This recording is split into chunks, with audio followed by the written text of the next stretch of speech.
Here we have a motorcycle riding horizontally off a cliff at 18 meters per second. The opposite side of the canyon is 20 meters away and 5 meters lower than the launch point. Using G equals 10 meters per second square and ignoring air resistance, does the motorcycle clear the opposite edge? And if not, what is the minimum launch speed needed?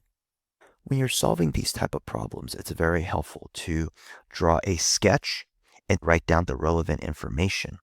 So for example, the horizontal initial velocity is 18 meters per second. The canyon is 20 meters wide. And on the right side of the canyon, it is 5 meters below the left side of the canyon vertically. We also want to indicate our positive direction, and we're going to make right positive x and down positive y. This is important because it will help us to decide what numbers are positive and what numbers are negative. The positive direction is arbitrary, but you do need to indicate what the positive direction is and to be consistent and stick to it throughout the whole problem. The next step will be to create a variables chart. This just helps us to organize all the numbers because you're going to have a lot of numbers. So on the variables chart, we have delta x, vi, vf, a, and t. So we have displacement, initial velocity, final velocity, acceleration, and time. We have a column h for horizontal motion and a column v for vertical motion. We know horizontally that the motion of the motorcycle is 18 meters per second, and it will be constant. So it's 18 meters per second for the initial horizontal velocity and for the final horizontal velocity because there's no acceleration horizontally. So remember that horizontally in a projectile motion problem, no air resistance, it's going to be a constant velocity motion. For the vertical motion, we know that there's going to be a drop of 5 meters. Even though I wrote delta x here for the vertical motion, this is referring to delta y. There's no initial velocity vertically because this motorcycle initially is only moving horizontally.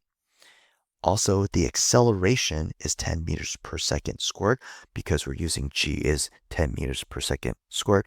If you were using 9.8, then you would put 9.8 meters per second squared here. And it is positive because for projectile motion or free fall, the acceleration due to gravity is going to be down, and we chose down to be positive. Now that we have our variables chart, oftentimes in these projectile motion problems, the first step will be to find the time. It's not always the case, but a lot of times time is very helpful because the time for the horizontal motion will match the time for the vertical motion.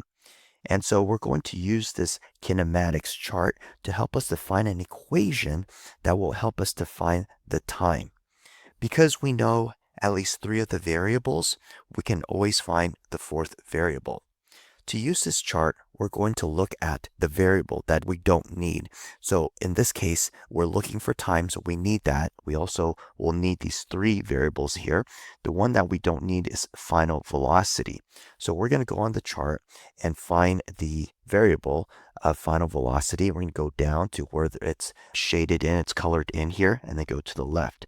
And we see this equation, which is delta x equals vit plus 1 over 2 at squared. The reason we use this equation is because it's got all the variables that we know and also the variable that we're looking for. Now you'll notice I changed this delta x to a delta y because this is a vertical motion. So the equation we're using is delta y is equal to vit plus 1 over 2 at squared. Substituting our numbers into the equation, we get 5 is equal to 0 plus 1 over 2 times 10 times t squared. This is 0 because initial velocity is 0, so anything times 0 is going to be 0. Multiplying 1/2 times 10, over here we get 5, so we get 5 is equal to 5t squared. Dividing 5 on both sides, we get t equals 1 second.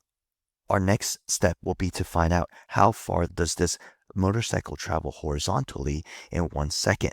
Now remember, in projectile motion problems, horizontally, the motion is constant. So that's a really important concept there. And when we have constant velocity, we can use the constant velocity equation, delta x equals vt. Now be careful with this v. We have different v's here, but this v is for the horizontal motion, which is 18 meters per second. So delta x equals vxt. We get 18 meters per second times 1 second, and we get a horizontal displacement of 18 meters. And you'll notice that 18 meters is short of the 20 meters that we need to cross the canyon. So if a launch speed of 18 meters per second does not get us across the canyon, what is the minimum launch speed that you would need to make it across this 20-meter canyon? So what we're going to do here is we're going to kind of work backwards. We're going to use our constant velocity equation again, but instead of substituting 18 for the horizontal velocity, we're going to substitute 20 meters for the delta x. So once again, using our constant velocity equation, delta x equals vx times t, we're plugging in 20 for the horizontal displacement, and we get 20 is equal to vx times 1. Solving for vx, we get 20 meters per second. So what this means is, in order to make it across this canyon, you would need at least a horizontal launch speed of 20 meters per second. For more practice with projectile motion problems, check out this next video.